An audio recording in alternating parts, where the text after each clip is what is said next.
let us solve the question paper.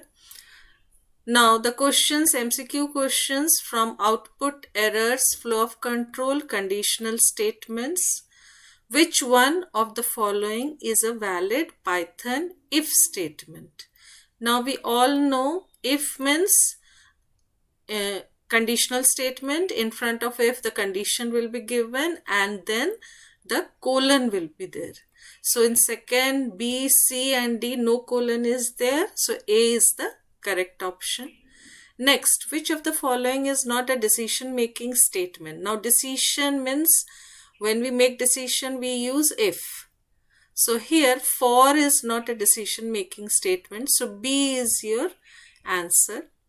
Whichever question you are having doubt, you just ask me, I will then clarify it. I think these questions you know, so I am just showing it.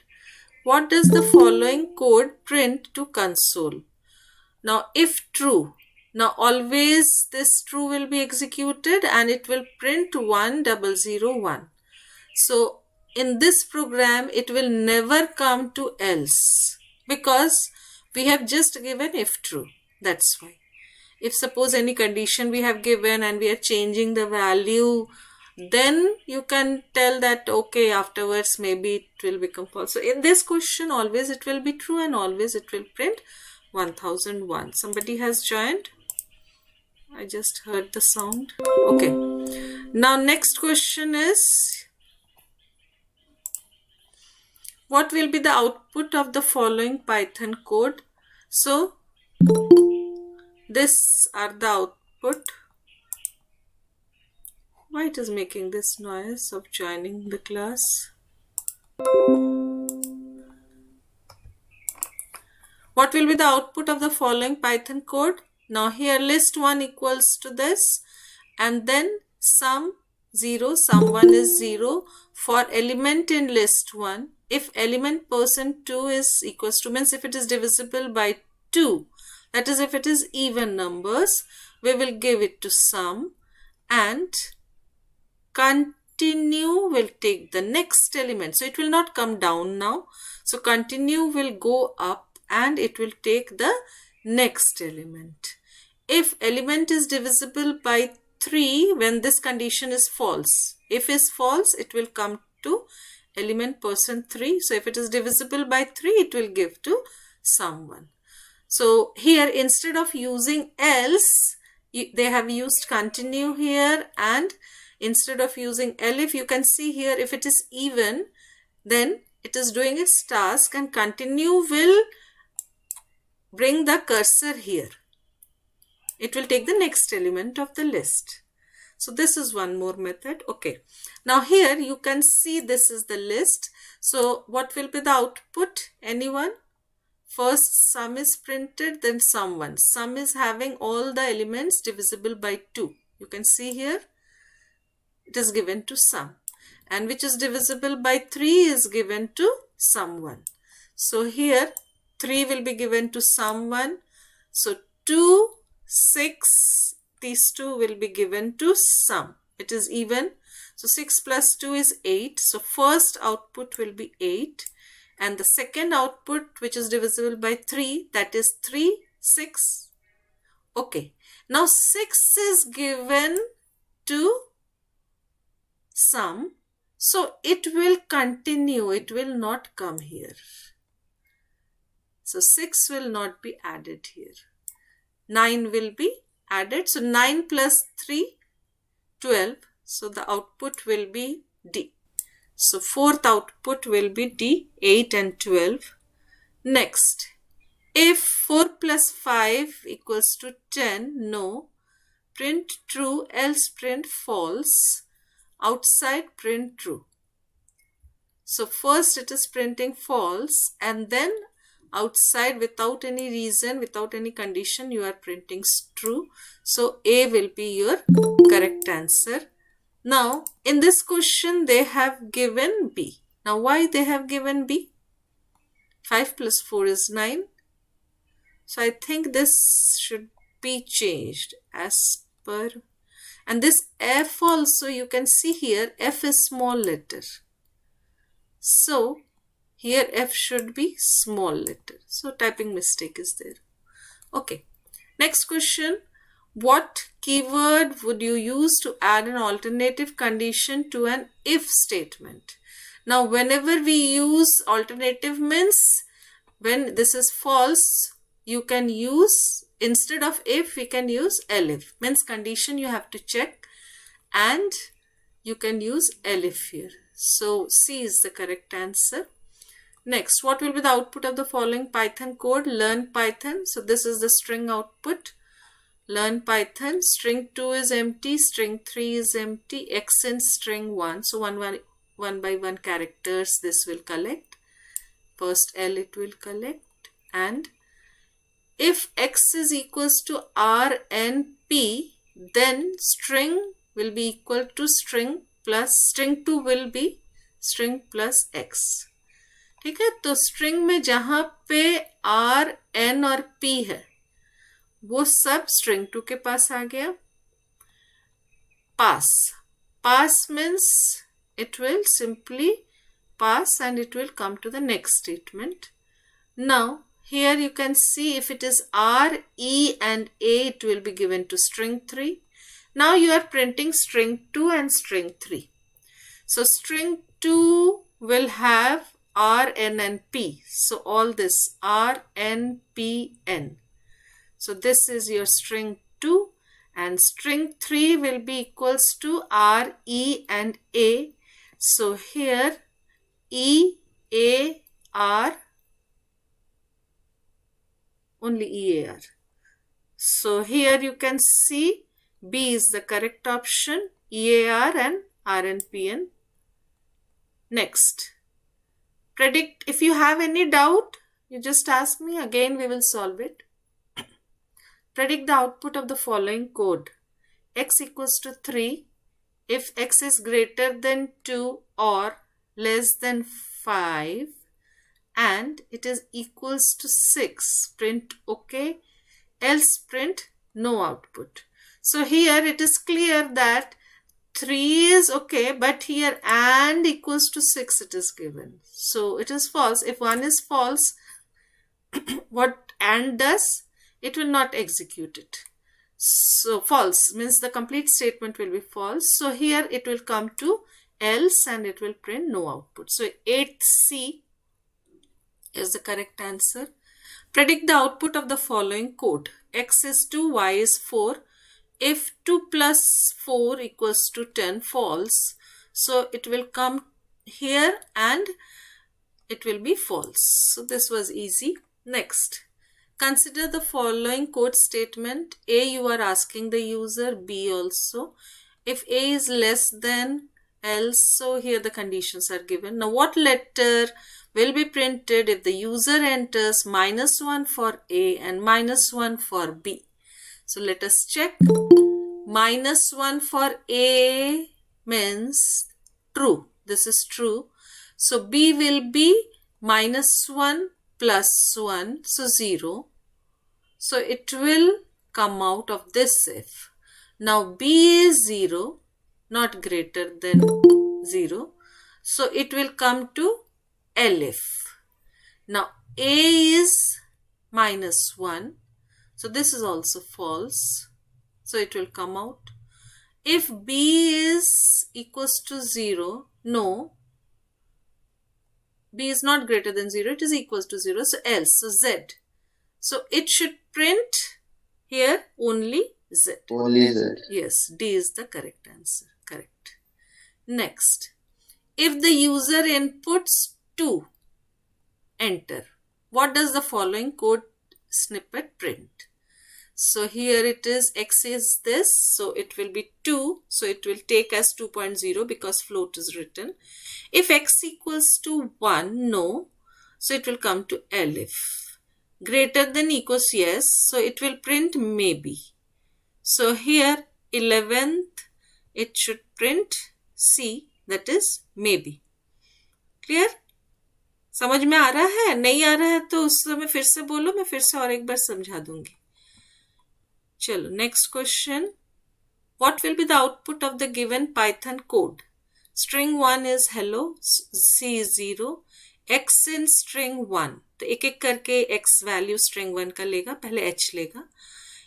If x not equals to, क्या है ये, l होगा, l, ठीक है. अगर l नहीं है तो c में c+1 हो जा रहा है, काउंट कर रहा है. एल्स पास, तो यहाँ पे कितने l नहीं है उसको गिनना है, तो 1 2 3, ठीक है. तो आंसर क्या हो जाएगा, 12th का 3. Next, what does the following Python program display? X is 3. If x equals to 0, print am I here? तो 3 है तो ये तो प्रिंट नहीं करेगा. अगर 3 है तो क्या प्रिंट करेगा, और हियर प्रिंट करेगा. उसके बाद एंड उसी हॉरिजॉन्टल उसी के पास नेक्स्ट लाइन को प्रिंट करेगा. नेक्स्ट लाइन क्या है, और ओवर हियर, ये बाहर प्रिंट हो रहा है, इफ के अंदर नहीं है तो ये तो प्रिंट होगा ही जो बाहर प्रिंट हो रहा है. और जो इफ कंडीशन के अंदर है वो कंडीशन जब सेटिस्फाई कर रहा है तभी प्रिंट हो रहा है. तो इसका आउटपुट क्या होगा, और हियर क्वेश्चन मार्क, और उसी के सामने यहाँ पे पास का फंक्शन क्या है? पास कुछ काम नहीं करता है. अगर वो एल्स में आता तो पास मतलब वो कोई काम नहीं करेगा. जैसे मैं मेनू ड्रिवन जब हम लोग बनाते थे, तो हम लोग प्रोजेक्ट जब बना रहे थे तब हम लोगों ने क्या किया था कि 1 2 का आज हम लोग प्रोग्रामिंग कर देते थे और बाकी में हम पास लिख देते थे. क्योंकि नहीं, अगर यहाँ पे कुछ नहीं लिखोगे एल्स में तो वो कंपाइल एरर दिखाएगा, सिंटैक्स एरर दिखाएगा, और वो प्रोग्राम को रन नहीं करेगा. तो हमको प्रोग्राम को रन भी कराना है, तो हमको जो इसका आउटपुट क्या करना है या ये नहीं पता है, वहां पे हम पास लिखते हैं. हम लोग जब प्रोजेक्ट बनाते थे तो अब हम लोग जिस मेनू में हमको पता नहीं है कि आज क्या करना है, उसको कल करना है, हम उस मेनू को लिख के हम पास लिख देते थे ताकि वो एरर हैंग ना हो. जैसे सपोज मेरे को यहाँ पे पता है कि अभी मेरे को यूजर से चॉइस लेना है, मैंने एक मेनू दिखा दिया है, प्रिंट एक मेनू मैंने दिखा दिया है, इसमें 1 2 3 4 सिलेक्ट फ्रॉम 1 2 3 4, ठीक है. तो सिलेक्ट 1 2 3 4 या 2 3 4 5, सपोज 2 3 4 5 मैंने दिया है. तो मीन्स इसमें से कोई एक सिलेक्ट करना है. अब मेरा जो चॉइस है वो है कि ये मैंने चॉइस करके भी तुम ले लोगे, चॉइस इंट इनपुट करके हम ले लेंगे यूजर से, इंट इनपुट, ठीक है. 1 2 3 4 से हम लोग 2 3 4 5 हमने चॉइस दे दिया है.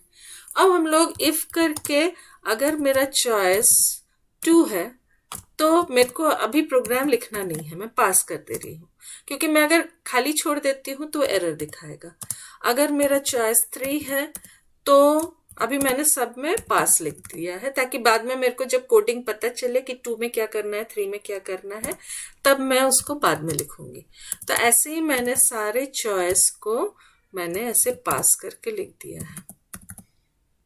तो ये कुछ भी काम नहीं करेगा. अभी जब मैं इसको रन कराऊंगी वो खाली पूछेगा कि सिलेक्ट 2 3 4 5, फिर रुका रहेगा. मैं उसमें 2 डालूंगी तो भी वो कुछ नहीं आउटपुट दिखा रहा है, 3 में भी कुछ नहीं आउटपुट दिखा रहा है, 4 में भी नहीं, और 5 में भी नहीं, ठीक है. इसमें भी मैंने पास लिख दिया. तो ये सिंपली रन हो रहा है और इसमें यूजर से खाली वो ले रहा है चॉइस. यूजर जो भी चॉइस डाले वो कुछ भी नहीं कर रहा है, ठीक है. अब मैंने सपोज आज मेरे को पता चल गया कि इसमें वर्ड्स में प्रिंट करना था, या कल मेरे को पता चला कि इसमें वर्ड्स प्रिंट कराना था, तो ये 4 ऑप्शंस के. तो मैंने क्या किया, यहाँ पे चेंज कर दिया. मैंने यहाँ प्रिंट लिख के वर्ड्स में 2 कर दिया, ठीक है. अब जब हम रन करा रहे हैं बाकी पास ही है, तो मैंने जब यहाँ 2 डाला तब इसने 2 प्रिंट किया. लेकिन जब मैं बाकी ऑप्शंस डालूंगी तो उसमें तो पास है, तो उसमें वो कुछ भी नहीं प्रिंट करेगा. तो ये क्या होता है, जब अगर पास के बाद जो आपको जैसे आप लिखे यहाँ पे 2, तो अगर पास के बाद में 2 लिखूं तो फिर वो 2 प्रिंट करेगा?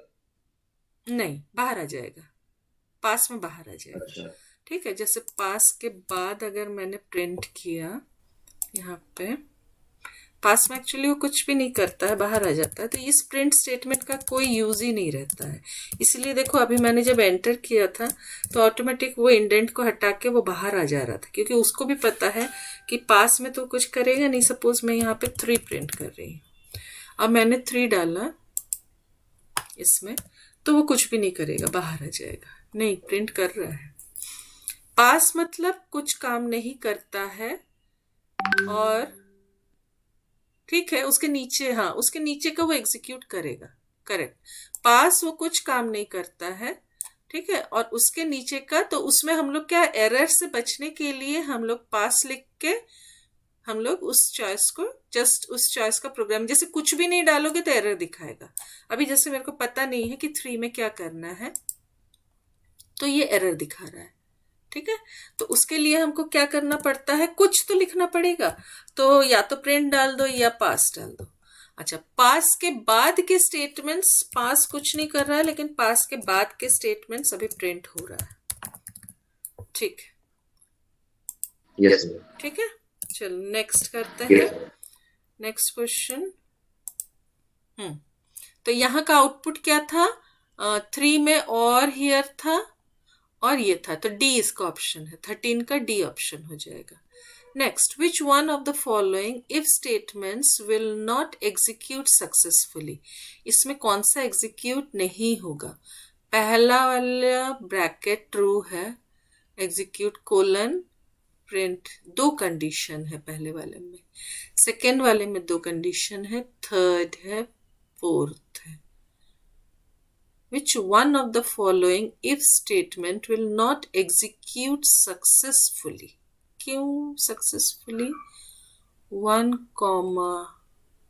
2 colon print if 1,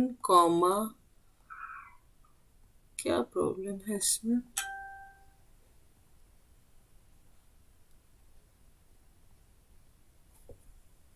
ये दोनों तो सेम है। 1 और 2 में क्या डिफरेंस है, मेरे को ठीक से डिफरेंस समझ में ही नहीं आ रहा है।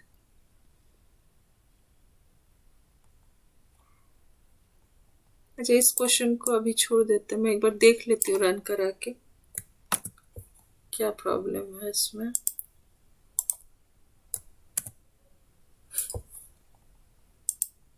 हाँ वो कोलर नहीं है मैम, अच्छा, पहले वाला था। हाँ, तो पहला वाला गलत है फिर। अगर कोलन नहीं है तो फिर पहला वाला ही गलत है, ये सेमी कोलन है, हाँ पहला वाला गलत है, ठीक है। तो इसमें 1 गलत हो जाएगा, और सेकंड वाला कोलन है, कोलन है, ये वाला भी कोलन दिख रहा है क्या, ये वाला भी कोलन नहीं दिख रहा मेरे को, सेमी नहीं कोलन। वो भी कोलर नहीं है। हाँ, तो 1 और 4, तो इसका ए ऑप्शन होगा, ठीक है, ठीक है, इसका ए अच्छा मैम, ऑप्शन। सेकेंड वाला ऑप्शन देखिए जरा, आई मीन फर्स्ट और सेकेंड, उसमें 1,2 है, तो मतलब अगर 1,2 का क्या मतलब है टपल दिया हुआ है, दोनों ही वैल्यूज तो है, इफ ट्रू। मैम? दोनों रहना पड़ेगा, मतलब वन, सिर्फ वन रहने से नहीं चलेगा, राइट?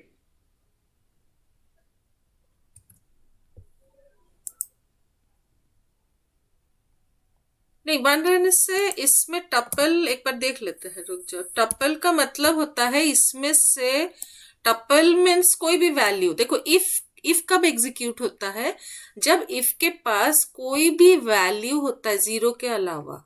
हाँ, it can be a integer value, it can be a tuple, कुछ भी होता है तो उसका मतलब है उसके पास एक वैल्यू है, मतलब ट्रू हो गया। ट्रू का मतलब, इसमें 1 या 2 का मतलब नहीं है, इसमें है कि इफ ट्रू, ट्रू मतलब any value, it can be 1, 2 any value, तब ये एग्जीक्यूट होगा, ठीक है। अब खाली ये एग्जीक्यूट कब नहीं होता है, जब 0 होता है या फिर जब फॉल्स होता है, तो फिर नहीं एग्जीक्यूट होगा। बाकी तुम उसमें एक वैल्यू डाल दो तो भी एग्जीक्यूट होगा, ये तो भी एग्जीक्यूट होगा, ठीक है। खाली फॉल्स जब होता है तब एग्जीक्यूट नहीं होता है। देखो कोई आउटपुट नहीं दिखाएगा। फॉल्स और 0 में मीन्स इफ का कंडीशन ट्रू या फिर उसके पास कोई भी वैल्यू है, मतलब वो ट्रू है, और वैल्यू नहीं है का मतलब है कि या तो 0 या फॉल्स लिखोगे, कोई भी कंडीशन डाल दोगे जो फॉल्स हो गया तो फिर वो नहीं प्रिंट करेगा।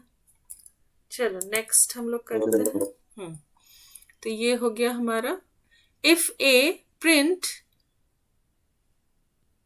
ए तो यहाँ पे वेरिएबल है,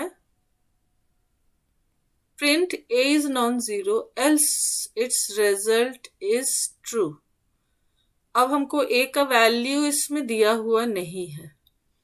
अगर ए के पास वैल्यू है तो फिर ए इज नॉन जीरो, अगर ए के पास वैल्यू नहीं है तो इनिशियली यहाँ पे ना ए के पास कुछ एक वैल्यू डाल दिया जाएगा, या तो पिछले प्रोग्राम कहीं से लिया हुआ होगा ये। तो अगर ए के पास कोई वैल्यू है तो फिर तो ये फर्स्ट वाला प्रिंट करेगा, A is non zero, D option.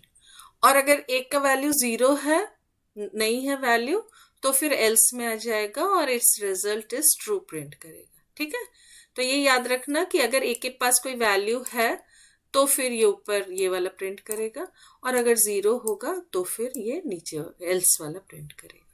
Next, the dash statement forms the selection construct.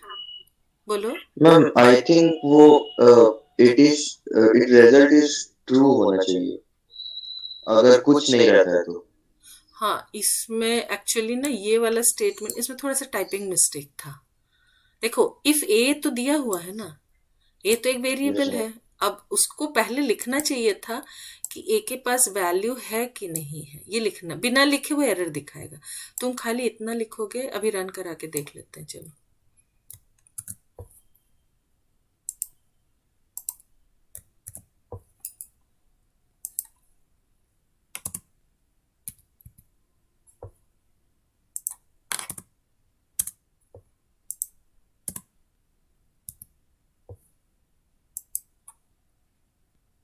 ठीक है, ए के पास तो कोई वैल्यू नहीं, अच्छा ये डबल कोट्स के लिए दिखा रहा है।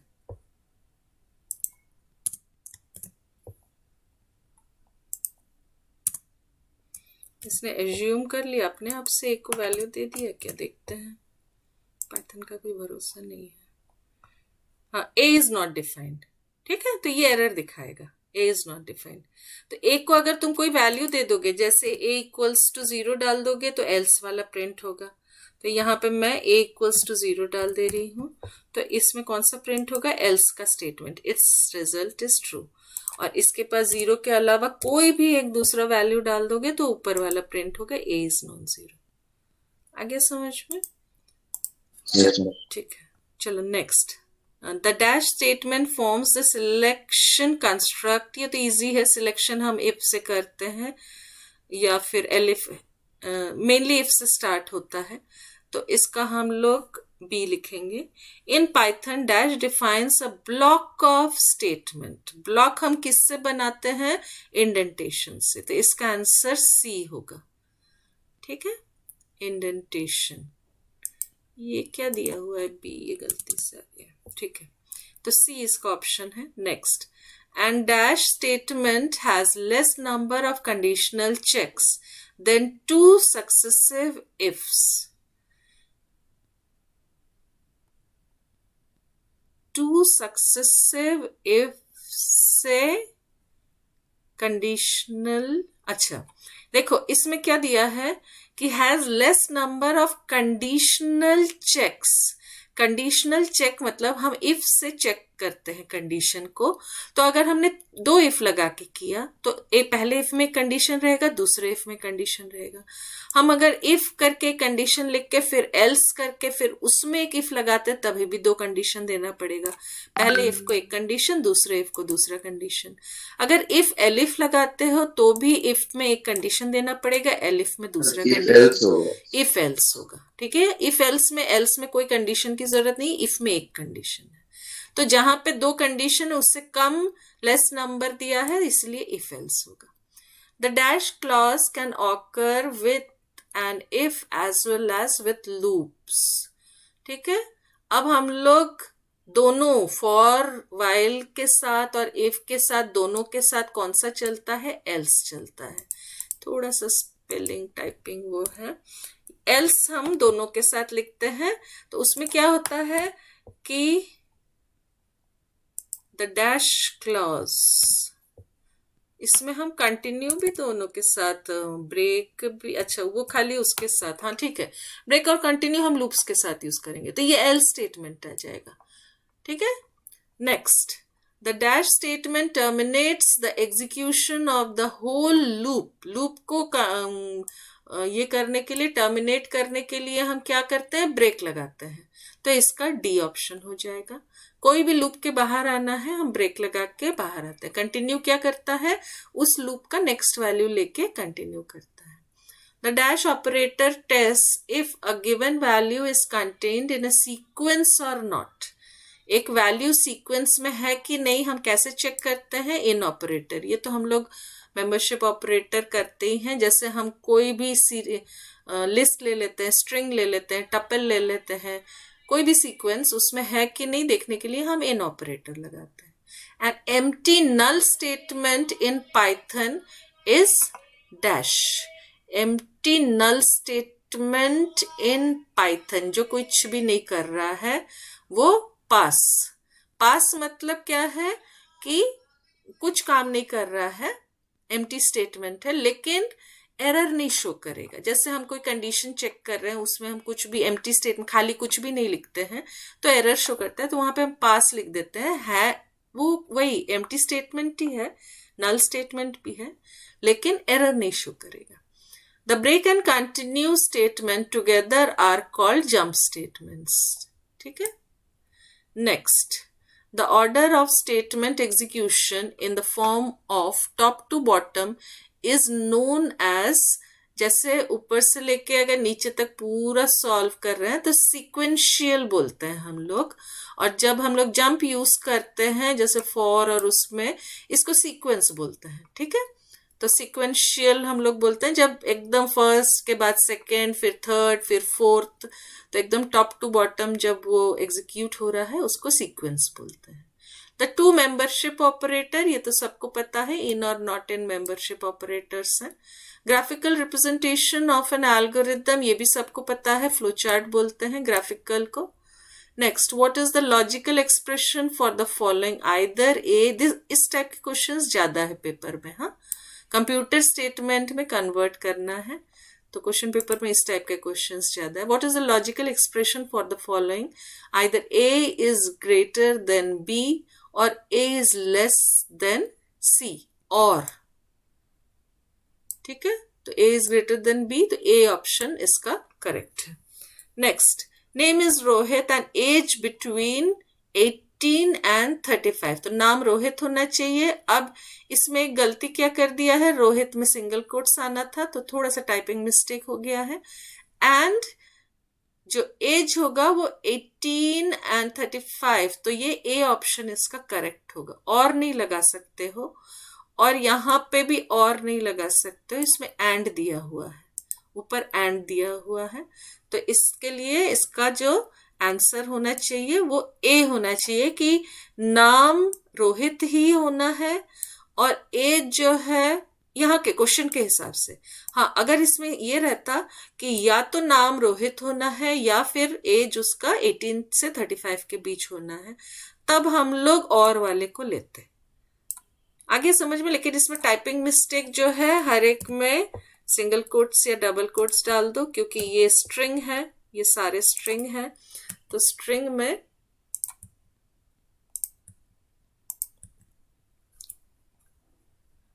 Now either name is Rohit और एजेस, तो फिर ये और लगता, और नहीं तो यहाँ पे एंड लगेगा. Next, donation in the range of 4,000 to 5,000 और गेस्ट 1. तो डोनेशन में एंड लगेगा और गेस्ट 1 लगेगा. तो ये पहला वाला जो फर्स्ट ऑप्शन है वो सही है, A option. Next, state which of the following statements are true if elif else are not compound statement. Else if can be used in Python. Which of the following statement are true? एक से ज्यादा true हो सकता है. हाँ, ठीक है. Indentation while working with blocks is not necessary in Python. ये गलत है. A pass statement is a null operation. It does nothing. ये भी सही है. एल्सिफ भी, अच्छा ये ई कैपिटल है, इसमें एल्सिफ में ई कैपिटल दिया हुआ है, इसीलिए शायद ये ठीक है. ये कंपाउंड स्टेटमेंट से एक साथ हम यूज कर सकते हैं, तो ये फॉल्स, ये फॉल्स, ये फॉल्स, डी। फोर्थ ऑप्शन इसका करेक्ट होगा। ठीक है, अगर ये else if can be used, elif normally हम एलिफ यूज करते हैं, लेकिन मैं एल्स कोलन डाल के नीचे में इफ डाल सकती हूँ, तो यहाँ पे एलिफ होना चाहिए था, या फिर एल्स कोलन करके नीचे हम लोग कंडीशन डाल सकते हैं। नेक्स्ट, तो इसका डी ऑप्शन ये वाला फोर्थ वाला खाली सही है बस।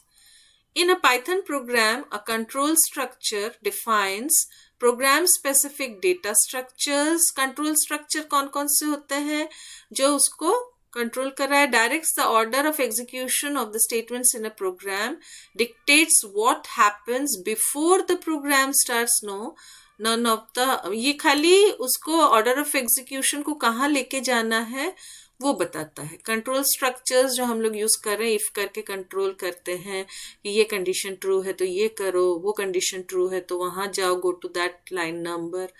तो ये directs the order of execution of the statements in a program. Does Python has switch case? No, false होगा इसमें। Next, what will be the output of the expression? अब ये स्ट्रिंग के स्विच केस का मतलब? स्विच केस हम लोग दूसरे प्रोग्रामिंग लैंग्वेज में यूज करते हैं, यहाँ पे नहीं है। जैसे हम लोग डू वाइल, स्विच केस, ये सब हम दूसरे प्रोग्रामिंग लैंग्वेजेस में यूज करते थे, पाइथन में नहीं है। पाइथन में खाली इफ है, फॉर है, वाइल है। ठीक है, हम लोग जैसे उसमें डू वाइल यूज करते थे, फिर स्विच केस यूज करते थे इफ के ऑल्टरनेटिव में, वो सब हम लोग पाइथन में नहीं है। ये सब पहले जब हम लोग जावा C++ करते थे तब यूज करते थे। Next, what will be the output of the expression P plus Q if?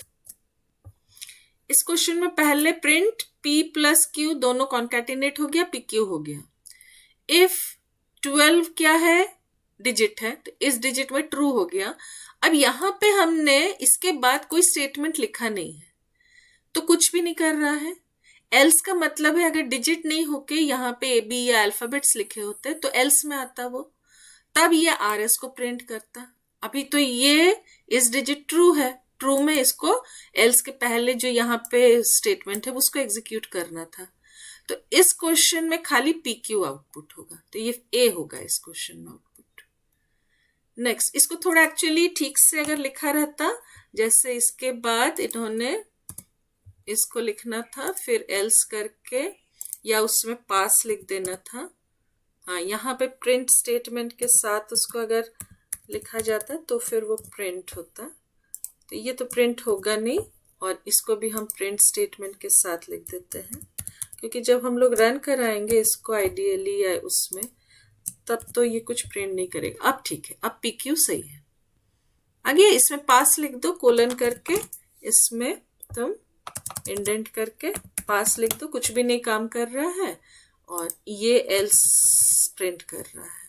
तो इस केस में तो डिजिट हो गया, ट्रू हो गया, तो कुछ भी नहीं कर रहा है। यहीं पे 1 2 जो है इसकी जगह पे अगर AB लिखा रहता तो फिर ये RS प्रिंट करता। तो पहले PQ था और उसके बाद RS। अभी के आंसर में क्या आएगा? खाली PQ आएगा। Next, which statement will check if A is equal to B? ये तो सबको पता है, if A double equals to B, तो इसका आंसर B हो जाएगा। Next, checking multiple condition in Python requires this, elif. ठीक है, बहुत सारे कंडीशंस को चेक करना है तो हम लोग इफ एलिफ यूज करते हैं। If the condition is dash, the statements of if block will be executed, otherwise the statement in the else block will be। तो if the condition is true, अगर condition true है तो if block का execute होगा, और अगर false है तो otherwise statements in else block। तो ये इसका B ऑप्शन है।